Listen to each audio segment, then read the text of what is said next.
और ये आरोप सिर्फ आपके हैं। विपिन जी, बहुत स्वागत है आपका।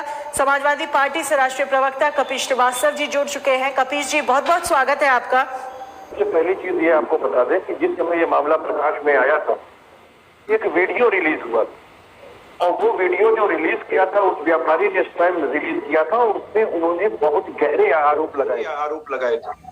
उस समय तक वो जिंदा थे, लेकिन बावजूद उसके कोई जांच नहीं बैठाई गई और उस पे कोई एक्शन नहीं लिया गया, जिसके फलस्वरूप ऐसा हुआ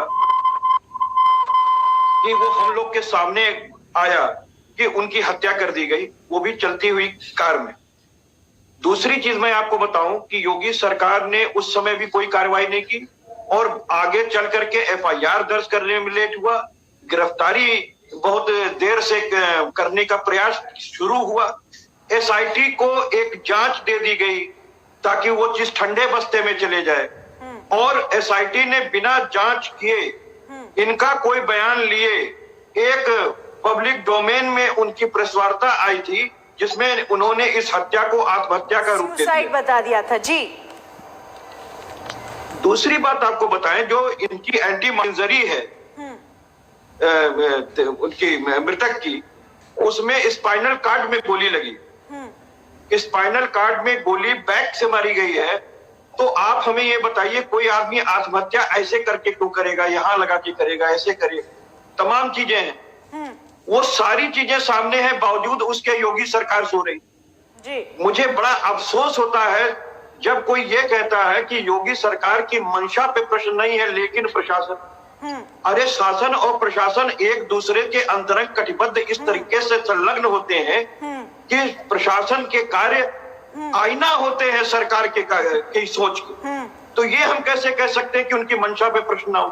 मैं इसलिए भी हिना जी कहना चाहता हूँ कि सुबोध सिंह की जो हत्या हुई थी उसमें जिस तरीके से वानगी भरी गई बाद में और जिस तरीके से शिखर अग्रवाल को भारतीय जनता पार्टी ने महिमा मंडित करने का काम किया, उनको फूल माला से स्वागत किया गया और उसके बाद पार्टी में एक पद दे दिया गया।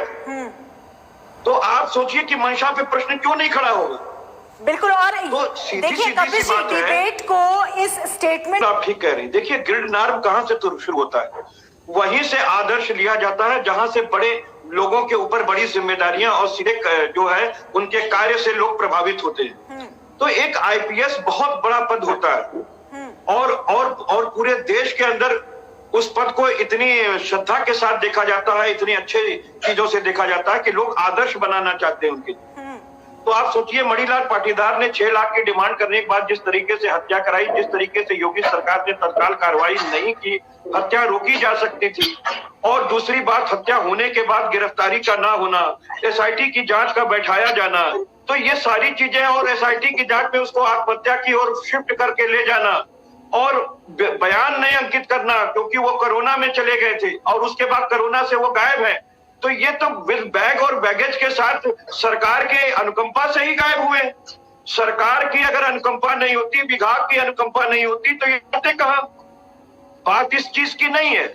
और ये सबसे बड़ी चीज है कि योगी सरकार विश्व के मानक तैयार कर रही है। बिकरू कांड जैसी घटना, सुबोध कांत जैसी घटना, मणिलाल पाटीदार जैसी घटना और बलिया के अंदर जो सुरेंद्र सिंह के द्वारा जो है हत्या अभियुक्त को भगाया गया, परिचय दिया गया और खुद 207 और 201 आईपीसी का मुलजिम बने लेकिन उन पे कोई कार्रवाई नहीं की गई।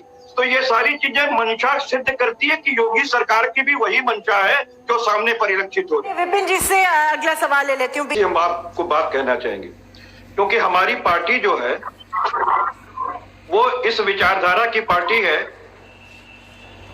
आप पूरा प्रयत्न करें कि इस तरह का अपराध रुके, लेकिन और करते हुए दिखेंगे भी आप, लेकिन आप राम राज्य का वादा लेकर के कि हम राम राज्य स्थापित ही कर देंगे, हमारी 0% की टॉलरेंस की नीति होगी और जब एनसीआरबी के आंकड़े आवे तो सारे अपराध मिला के 7.30% आपके आंकड़े बढ़ जाए, असल जंगल राज अब कायम हुआ है और पूर्ववर्ती सरकारों को कोसा जाए। देखिए कोई भी सरकार होती है, मैं एक्सेप्ट करता हूं कि भारतीय जनता पार्टी की सरकार हो या कोई भी सरकार हो, कोई भी सरकार ये नहीं चाहती कि उसके राजकाज में अपराध बढ़ जाए, भ्रष्टाचार बढ़ जाए। लेकिन ये तो देखा जाएगा ना कि किसने किस तरीके से कार्रवाई की। आंकड़े हमारी पीठ ठोकते हैं, पूर्ववर्ती सरकारों की पीठ ठोकते हैं। इनके समय में ज्यादा बढ़ गए। और ये सीधी सी बात है, अपराध या भ्रष्टाचार कभी रोका नहीं जा सकता है, क्योंकि ये निरंतरता घटती रहती है। और इसीलिए पुलिस व्यवस्था और अन्य व्यवस्थाएं होती हैं जिनको आप जितने तरीके से चलाएंगे उतना आप इसे कम कर सकते हैं। जो हकीकत मैं 4 तारे तोड़ने की बात नहीं कर सकता। हम लोग जमीन पर रहने वाले लोग हैं, शासन प्रशासन को बहुत करीब से देखते हैं और अपराध शास्त्र से लेकर के हमने सब चीज का अध्ययन किया। तो मैं आपको कह सकता हूं कि अपराध पूरी तरीके से मुक्त नहीं हो सकता है भारत, लेकिन राष्ट्रीय कम तो हो चरित्र का सकता अगर है। निर्माण हो, जी कम तो हो सकता है, कब किया जा सके बिल्कुल होनी चाहिए।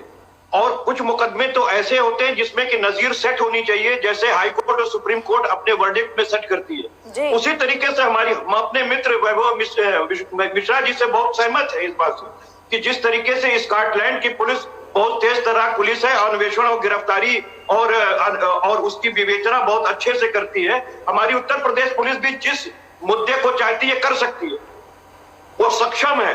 लेकिन बावजूद इसके उसकी सक्षमता राजनीतिक चीजों की वजह से घट जाती है। अब इस समय उत्तर प्रदेश में भारतीय जनता पार्टी हमें नहीं लगता कि शासन कर रही है। इस समय शासन जो है वो ऑफिसर्स लॉबी कर रही है, चाहे वो टीम 11 हो या आईपीएस अधिकारी हो, इन्हीं का बोलबाला है। तो बाकी चीजें अपनी जगह है जो कि स्पष्ट होकर के कार्य रूप में परिणित हो रही हैं और सामने दिखाई दे रही हैं। हमारे मित्र जो भी कह रहे हो, हम ठीक से उनकी बातों को सुन नहीं पाए हैं क्योंकि हमारे कान तक उनकी आवाज काफी गूंज करके आ रही है। लेकिन मैं एक चीज निश्चित आपसे कह देना चाहता हूं कि राष्ट्रीय चरित्र का निर्माण, सरकार की नीतियां और सरकार का क्रियान्वयन, ये 3 चीजें ऐसी होती हैं जो निश्चित तौर पे अपराध को कमांड करेंगी। एक बात और हम आपको हिना जी कहना चाहते हैं जी। क्योंकि हम क्रिमिनल साइड को डेली एक्सरसाइज करते हैं, इसलिए मैं आपको कह रहा हूं कि अगर पुलिस एक्ट 1861 जो है उसका संशोधन मोदी जी करे, तमाम उन्होंने कानूनों को खत्म कर दिया, तमाम संशोधन किया, लेकिन पुलिस एक्ट को पता नहीं क्यों नहीं किया और पुलिस की जो हमारी ट्रेनिंग होती थी उसको भी घटा करके कम कर दिया। ये उसका नतीजा है जो सामने आपको दिखाई दे रहा है। उत्तर प्रदेश सरकार को चाहे 100 नंबर डायल, ट्रेनिंग का चाहे जो ईशान point- राइफल हो, चाहे उनके खानी और खाकी की वर्दी को का भत्ता हो, ये सब समाजवादी पार्टी ने दिया था या 10-90 महिलाओं के अपराध को रोकने के लिए दिया था। लेकिन योगी सरकार ने आके सिर्फ नंबर बदला है और बंदर नंबर बदलने के बाद भी उसमें थाना सिस्टम लागू कर दिया है। अब 20 मिनट के अंदर वो पुलिस खोल नहीं पा रही। कपिल जी